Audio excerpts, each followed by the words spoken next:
కన్యవారికి గనక చూసుకున్నట్లయితే మీకు అష్టమాధిపతి ఎవరవుతారు? కుజుడు.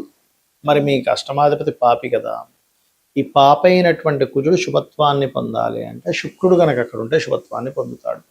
అయితే ఒక్కొక్కసారి శుక్రుడు లేకపోయినా ఆ యొక్క కుజుడు శుభగ్రహాలతో సంబంధం కలిగి ఉంటే అదృష్టం కలిసి వస్తుంది. ఎందుకంటే అష్టమ స్థానాధిపతి అదృష్టాన్ని ఇచ్చే కారకుడు. కొంతమంది రాజకీయ నాయకులు గెలవాలన్నా, లక్కీ లాటరీ రావాలన్నా, నిధులు దొరకాలన్నా, లేకపోతే ఆకస్మికంగా ఒక రీసెర్చ్లో సక్సెస్ అవ్వాలన్నా అష్టమాధిపతి. మరి ఈ అష్టమాధిపతి మీకు బాగుండాలంటే ఏం చేయాలి, బాగుంటే ఎటువంటి ఫలితాలు, బాగోకపోతే ఎటువంటి ఫలితాలు అనేటువంటి అంశాలు చెప్తుంది నేనైనప్పటికీ చెప్పిస్తుంది సాక్షాత్ లలిత అమ్మవారిగా భావిస్తూ ఆ లలితాంబిక అమ్మవారి యొక్క అనుగ్రహం మీకు పరిపూర్ణంగా కలగాలని మనస్ఫూర్తిగా కోరుకుంటూ ఇక్కడ ఈ అష్టమాధిపతి కుజుడైనందుకు చాలా మట్టుకు బాగుంటే పెద్ద పెద్ద యాక్సిడెంట్స్ కూడా మిస్ అయిపోతాయి వాళ్ళకి. అప్పుడే ఫ్లైట్ ఎక్కుదామని వెళ్ళామంటే ఫ్లైట్ మిస్ అయిపోయిన తిరిగి ఆ ఫ్లైట్ యాక్సిడెంట్కి గురైంది కానీ ఈయన మిస్ అయ్యాడంట. అలాగే అష్టమాధిపతి బాగుంటే కేవలం ఫ్లైట్లే కాదు, ఈ పవర్ రిలేటెడ్ ఇష్యూస్, స్ట్రోక్స్ వీళ్ళకి తగిలినా కూడా మళ్ళీ దానివల్ల ఇబ్బంది కలగకపోవడము, ఇటువంటివన్నీ కూడా జరుగుతాయి. అయితే ఈ అష్టమాధిపతి కనుక పాడైతే వీళ్ళు ముఖ్యంగా అగ్ని ప్రమాదాలతో దూరంగా ఉండాలి. అగ్ని సంబంధించినవి, మిషనరీస్, కొంతమంది చూడండి మిషనరీస్లో అక్కడ ఏదో జాబ్ చేస్తే అక్కడ ఏదో చేయి కట్ అయిపోవడం, యాక్సిడెంటల్గా కొన్ని ఇబ్బందులు పడుతూ ఉంటారు, అటువంటివి జరుగుతూ ఉంటాయి. అలాగే అష్టమాధిపతి కనుక బాగుంటే ఏం ప్రాబ్లం లేదు, బాగాలేని వాళ్ళు పవర్ రిలేటెడ్ వాటి జోలికి వెళ్ళకూడదు. అంటే పవర్ది ఏదో వీళ్ళేదో వెళ్ళి అక్కడ ఏదో వేలు పెట్టడం, అక్కడ ఆ పవర్ వీళ్ళకి ఆ షాక్ తగలడం జరుగుతూ ఉంటాయి. కాబట్టి ఈ జాగ్రత్తలు తీసుకోవాలి. మరి అష్టమాధిపతి బాగున్నాడు బాగోలేడు ఎలాగా?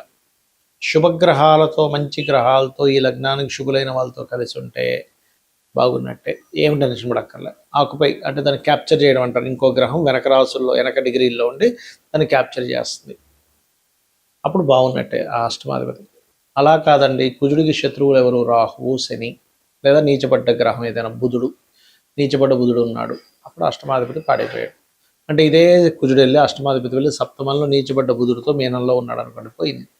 ఇంకా ఓవర్గా దాని ఇది పెరుగుతుంది. అప్పుడు ఏంటి, సర్వసాధారణంగా సడన్గా ఇప్పుడు అష్టమంలో తాతగారు ఆస్తి కూడా ఉంటుంది. అందుకే చూడండి, తాతలు సంపాదించిన ఆస్తులు ఉన్నాయండి మాకేంటి అంటూ ఉంటాం. అంటే ఇప్పుడు అదృష్టం కొద్దీ ఉన్నాయి వాళ్ళకి, ఆ ఆస్తుల నుంచి రెంట్లే వస్తాయో, పంటలే పండుతాయో, అలా డబ్బులు వచ్చేస్తూ ఉంటాయి వాళ్ళకి. అందుకే తాతగారి ఆస్తి ఉంటే అదృష్టవంతులు ఎందుకు అవుతారంటే, తాతగారు ఆస్తి కొట్టుకుంటే మళ్ళీ అదృష్టవంతులు అవ్వరు. కొంతమందికి తాతగారు ఆస్తి ఉండి దాని మళ్ళీ గొడవలు పడుతూ ఉంటారు. అప్పుడు ఎలాగా కుజుడే అయ్యి ఆ తాతగారు ఆస్తి సంబంధించిన మూలంగా ఇప్పుడు ఈ మనవాళ్ళు కొడుకులు అందరూ గొడవలు పడుకుంటూ ఉంటారు. అదొక తలనొప్పి. అంటే ఆస్తి ఉండడం వేరు, ఉండి అనుభవించడం వేరు, ఉండి వాటి మూలంగా ఘర్షణలు పడడం వేరు. సో అష్టమం కాబట్టి మీరు ఎక్కువగా లక్ష్మీ నరసింహస్వామి యొక్క ఆరాధన చేయడము, గోవులకు క్యారెట్స్ తినిపించడము, కుంకుమతో అమ్మవారిని అర్చన చేయడం చేయండి, అన్ని విధాలా బాగుంటుంది. ఇక్కడ ఒక్కొక్క లగ్నానికి అష్టమాధిపతి శుభుడైతే కొన్ని లగ్నాలకు అష్టమాధిపతి పాప అవుతాడు. ముందుగా తీసుకుంటే కనుక మేషానికి శుభుడవుతాడు, కానీ వృషభానికి పాప అవుతాడు. ఎందుకంటే లగ్నాధిపతి శుక్రుడైతే అష్టమాధిపతి గురువు. అంటే లగ్న అష్టమాధిపతులు వ్యతిరేక వాళ్ళైతే పాపలు అవుతారు, సింపుల్గా చెప్పాలంటే. ఈయనేమో శుక్రుడేమో మనకి దేవతలకి గురువు, గురువేమో రాక్షసులకు గురువు శుక్రుడు, గురువేమో దేవతలకు గురువు, కాబట్టి అది వ్యతిరేక ఫలితాలు. మిథునానికి అష్టమాధిపతి శుభుడు అవుతాడు మళ్ళీ, ఎందుకంటే అష్టమ భాగ్యాధిపతి. దీన్ని ఎలాగ రిఫైన్ చేస్తాము అంటే, లగ్న పంచమ భాగ్యాధిపత్యం కనుక వస్తే ఏ భావానికైనా వాళ్ళు శుభులు అవుతారు. ఇది మెయిన్గా గుర్తుపెట్టుకోండి. సో మిథునానికి అష్టమాధిపతి శుభుడు, కర్కాటకానికి పాపి, సింహానికి శుభుడు అవుతాడు, కన్యకి పాప అవుతాడు. ఎందుకంటే కన్యా లగ్నానికి బుధుడు లగ్నాధిపతి అయితే అష్టమాధిపతి కుజుడు, తులా లగ్నానికి లగ్న అష్టమాధిపతి శుక్రుడు శుభుడే అవుతాడు. మరియు ఇక్కడ ఈ యొక్క వృశ్చిక లగ్నానికి పాప అవుతాడు, ఎందుకంటే కుజుడు బుధుడు అవుతాడు కాబట్టి. ధనుర్లగ్నానికి న్యూట్రల్గా ఉంటుంది, ధనులగ్నానికి మకర లగ్నానికి న్యూట్రల్, కాకపోతే పాపే ఇక్కడ కొంచెం. కాకపోతే రవిచంద్రుల విషయంలో పరాశర మహర్షులు వారు చెప్పినటువంటి అంశం ఏమిటంటే, అష్టమాధిపత్యం కనుక రవిచంద్రుడికి వస్తే కనుక వాటిని పాపులుగా తీసుకోవడానికి వీల్లేదు, ఎందుకంటే తల్లిదండ్రులుగా చెప్తుంటారు కాబట్టి రవిచంద్రులు. అలాగే కుంభలగ్నానికి శుభుడవుతాడు అష్టమాధిపతి, ఎందుకంటే పంచమాధిపత్యం వచ్చింది కాబట్టి బుధుడికి. కుంభలగ్నాధిపతి శని, పంచమ అష్టమాధిపతి బుధుడు అయ్యాడు కాబట్టి. అదేవిధంగా మీన లగ్నానికి అష్టమాధిపతి పాపవుతాడు. మరి అష్టమాధిపతి పాపి అయితే అదృష్టం ఉండదా అని ఒక సందేహం కలుగుతుంది. అలా కాదు. అష్టమాధిపతి ఏ రాసుల్లో ఉన్నాడు, ఆయన మీ లగ్నానికి శుభుడైనా పాపైనా కూడా శుభత్వాన్ని అధికంగా పొందితే ఆయన శుభత్వాన్ని ఇస్తాడు. పాపత్వం వచ్చినప్పటికీ, ఆధిపత్యం పాపాధిపత్యం వచ్చినప్పటికీ శుభ సంబంధమైన సంబంధాలు కలిగి ఉన్నప్పుడు ఆయన శుభ ఫలితాలు ఇస్తాడు. ఎందుకంటే ఆకస్మికంగా ఎదగడం అనేటువంటిది 12 లగ్నాల వాళ్ళకి ఉంటుంది. 12 లగ్నాల్లో మనం మేషం నుంచి మీనం వరకు పుట్టిన వాళ్ళందరికీ కూడా ఆకస్మికంగా కలిసి వస్తుంది. అదే మేషం నుంచి మీనంలో పుట్టినటువంటి వాళ్ళలో మీకు శుభుడైన ఆకస్మికంగా నష్టపోయిన వాళ్ళు ఉంటారు. అంటే దీని అర్థం ఏమిటి? మీకు శుభుడే, కానీ ఆయన నష్టం కలిగిస్తున్నాడా, లాభాన్ని కలిగిస్తున్నాడా? ఎలా అంటే ఒక వ్యాపారం నడుపుతున్నాం, ఆ వ్యాపారంలో తండ్రి కూర్చుంటాడు కౌంటర్ మీద, దాని తర్వాత కొంతసేపు అతనికి రెస్ట్ ఇవ్వడం కోసం కొడుకు వెళ్ళి కూర్చుంటాడు.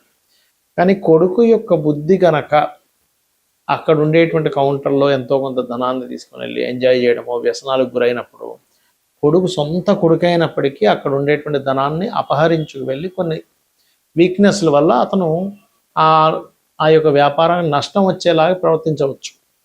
ఎందుకు అంటే అక్కడ సొంత కొడుకే, అంటే లగ్నానికి శుభుడే అష్టమాధిపతి, కనుక నష్టం కలిగించే బుద్ధి ఆ అధిపతికి పాడైపోయింది, ఆ అధిపతి పాడయ్యాడు. అలాగే ఇప్పుడు ఎవరైనా పని వ్యక్తిని మనం పెట్టుకున్నాము, ఉదాహరణకు ఒక అసిస్టెంట్ని పెట్టుకున్నాం, అసిస్టెంట్ చాలా నిజాయితీ పరుడు అనుకోండి, వాడు రూపాయి ముట్టుకోడు పాప అయినప్పటికంటే దీని అర్థం ఏమిటి? సొంత వాళ్ళైనా బుద్ధి పాడైతే ఇబ్బందినిస్తుంది, బయట వాళ్ళైనా వాడు బుద్ధి పాడవకపోతే వాడు మంచి చేస్తాడు. అలాగే గ్రహం కూడా మీ లగ్నానికి శుభుడైనా పాపైనా అష్టమాధిపతి బాగున్నాడో లేదో చెక్ చేసుకోవాలి. ఆ బాగుండడం బాగోపోవడం ఎలా చెక్ చేయాలి అంటే, పాపకత్తెరలో ఉన్నాడా, పాపగ్రహాలతో కలిసి ఉన్నాడా, పాపగ్రహంతో వీక్షిస్తున్నాడా, దాని పోర్ట్ఫోలియో పాడైందా, అది ఉండే నక్షత్రం పాడైందా, బాగుందా చూసుకోవాలి. దీన్ని డివిజనల్ చార్ట్స్ అంటారు. అంటే వర్గ చక్రాల్లో ఎక్కడైనా పాడైతే కూడా దీని యొక్క ప్రభావం ఆ రకంగా ఇస్తూ ఉంటుంది, గుర్తుపెట్టుకోండి. అదేవిధంగా మరొక విషయం ఏంటంటే, ఇక్కడ గమనించినట్లయితే వీటితో పాటు అష్టమ స్థానంలో మీ లగ్నానికి శుభుడైనటువంటిది ఏదైనా గ్రహం వచ్చి కూర్చున్నా అష్టమం బాగుపడ్డట్టే. ఇవి రూల్స్. అయితే అష్టమం అనేటువంటిది అదృష్టము, మీ యొక్క పూర్వజన్మ పుణ్యాన్ని విత్డ్రాల్ చేసుకునేటువంటి స్థానం అష్టమం. 9వ భావం మనం భాగ్యభావం అంటాం, భాగ్యాన్ని విత్డ్రాల్ చేసుకునేది అష్టమం. కాబట్టి ఎవరైనా రాజకీయాల్లో బాగా రాణించాలన్నా, లేకపోతే లాటరీ కొట్టామండి అంటూ ఉంటారు, లాటరీ కొట్టాలన్నా, ఒక నిధి దొరికిందండి అనాలన్నా, వీటన్నిటికీ కూడా అష్టమమే ముఖ్య కారణము. అందుకని మీరు పూజ చేస్తున్నామండి, ఫలితం రాలేదు, అష్టమం పాడైంది, అక్కడ భాగ్యంతో పాటు అష్టమం కూడా పాడవుతుంది, పంచమం పాడవుతుంది. కొంతమంది కాన్సన్ట్రేషన్ ఎందుకు చేయలేరంటే అది కారణం. కాబట్టి మీరు ఏం చేయాలంటే అష్టమీ చంద్ర విభ్రాజ అలిక స్థల శోభితాయే నమః, ఈ మంత్రము కూడా మీకు అద్భుతంగా పనిచేస్తుంది.